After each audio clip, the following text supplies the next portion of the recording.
What's up, YouTube? Do you have a leaking sunroof on your Saturn Vue or really any GM vehicle?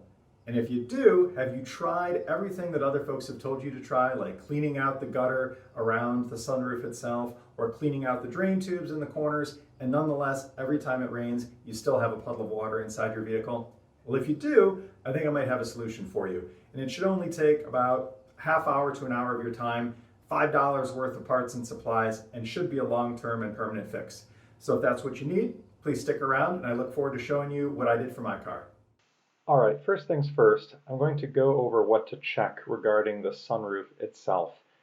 There's a guy out there who does a much better job than I at explaining how to go through all those steps, and I'll give you a link in the description.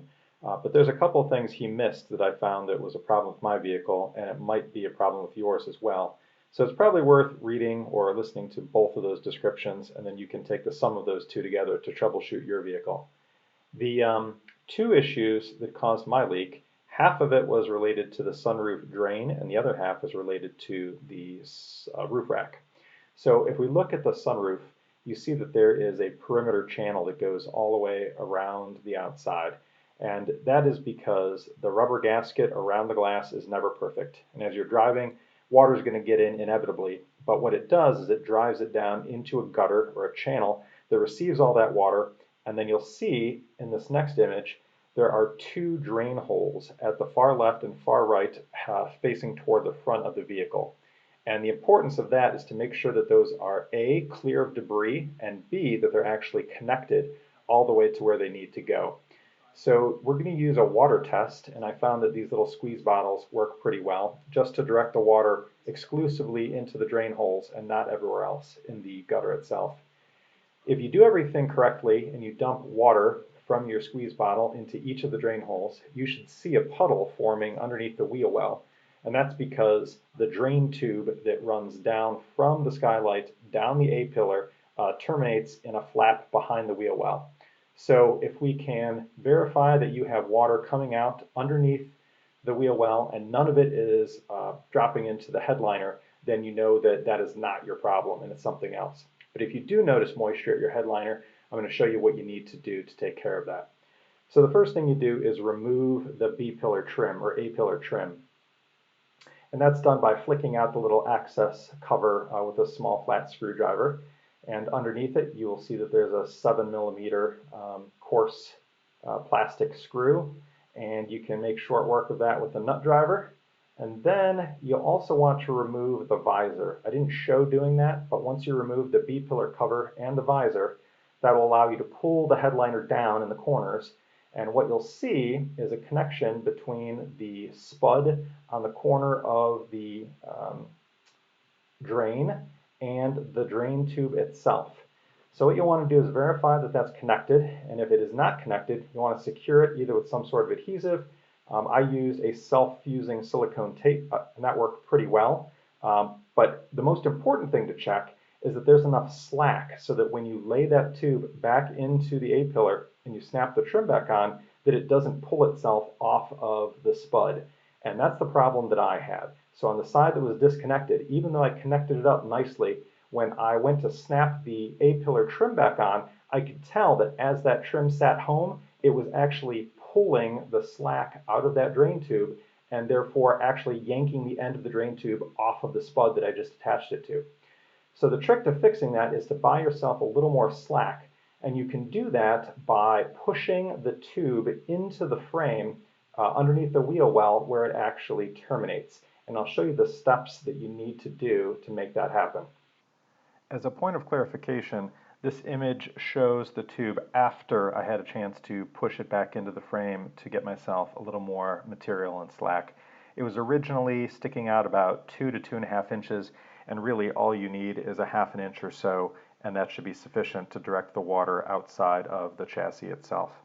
So what we need to do is get access to that tube, and you'll see that there are some expansion fasteners, and you can remove some of those and just kind of flex the fender liner away so that you can get yourself back there for access. Or if you don't know what you're looking for, which is my experience, I just remove the whole liner.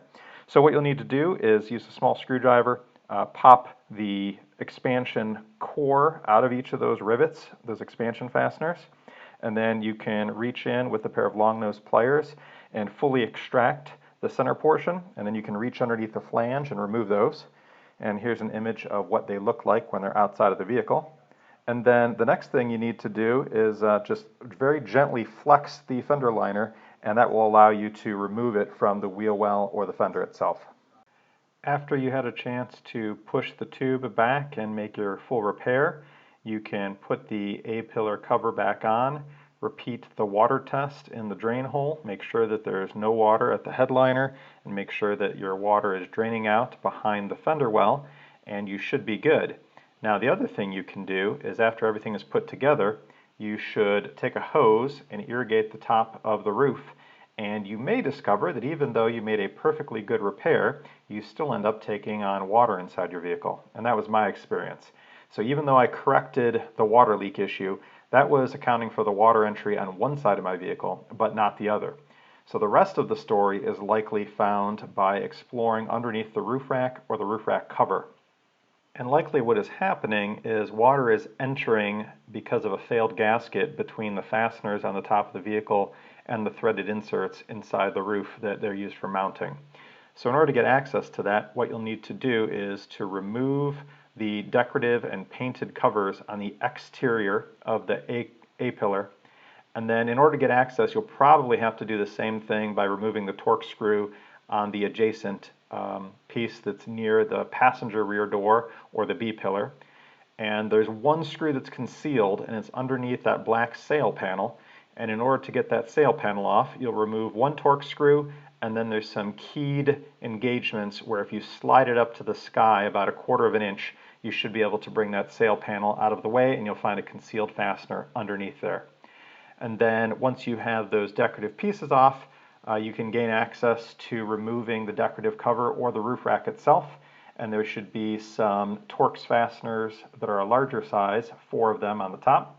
And when you flip that over, what you'll see is the shadow from where the gaskets were sealing up against the roof painted surface. So the clean and shiny spots are where the gasket was doing its job. Now in the first image, you see a gasket that's in good shape. It's fully contacting, it's not in pieces. But the second one is where my trouble was. That gasket looks like it has abraded through from vibration or being over-torqued at the factory, and that's likely where my water is entering from. So what I need to do is clean all of the surfaces to prepare it for using sealant, and then once it is cleaned, I'm going to put a dollop of clear silicone or color-matched silicone just in case some of it oozes out, and we're going to apply those to all the mating surfaces before we put everything back together. I apply a thin coat to the trim piece itself. That way we know that it'll bridge any gap between the trim and the body panel, as well as putting a fairly heavy coat at the leading edge.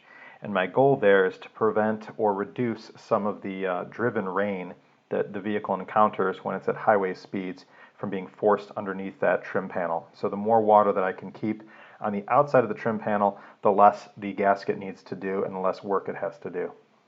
Once you have sealant applied to each of the faces, drop at least one of the fasteners ahead of time into the trim piece so that you can locate its position on the body of the vehicle without having to smear goo all over the place. And then once you have the machine screw dropped into the threaded receiver, you can slowly lower the piece down and then add all your fasteners back in, tightening it to mechanics feel or using a Kentucky torque wrench, and just make sure that you don't over torque those plastic pieces.